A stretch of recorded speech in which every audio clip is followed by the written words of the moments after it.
Here in Central Florida lie several small towns, Mount Plymouth and Sorrento. For those unfamiliar with the location of these towns, they are near the Mount Dora and DeLand areas of Central Florida, about an hour drive from the Orlando proper.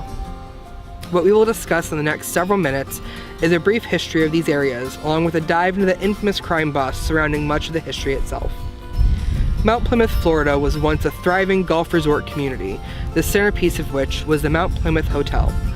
Built in 1926, the hotel was built at a cost of $350,000 and was meant to be the center of what was supposed to be a large golf resort area.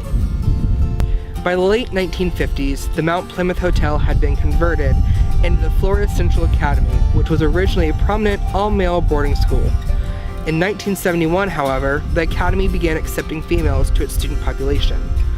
All was well with the Academy until June of 1983, when the Florida Central Academy closed its doors for the last time.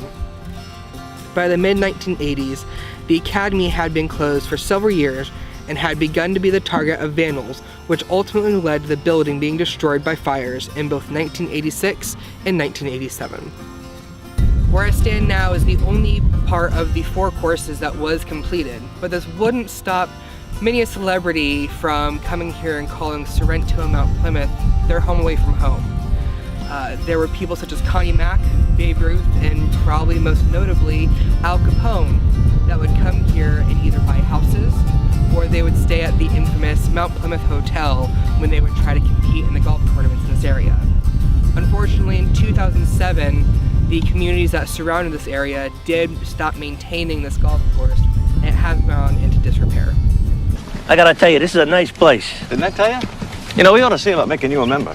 Tony, you ever play that place in Orlando? No, I never get down there. Well, Disney World. You know, Al's place. Mount Plymouth. Al Capone built it. Oh, shit. Capone was a golf fanatic, that's right. So you guys watch A&E.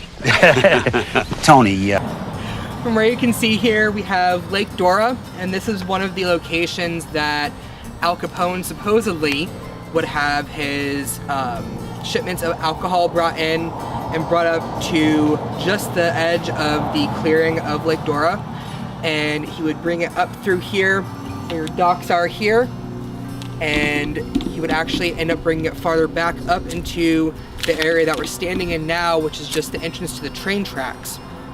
These train tracks, which have long since been decommissioned, were where Al Capone would bring the shipments of liquor he would have come up from Lake Dora and transport them through the rest of the area in the state. They would bring it right up to here where the entrance to the train tracks are, transport it onto the trains, and that'd be that story. From here, we can obviously see there are some ghost stories about Al Capone among many other celebrities around here, but we can say for certain that Al Capone did enjoy his beautiful state of Florida. We know that he had property down in Miami, which he actually lived at until his passing in 1948.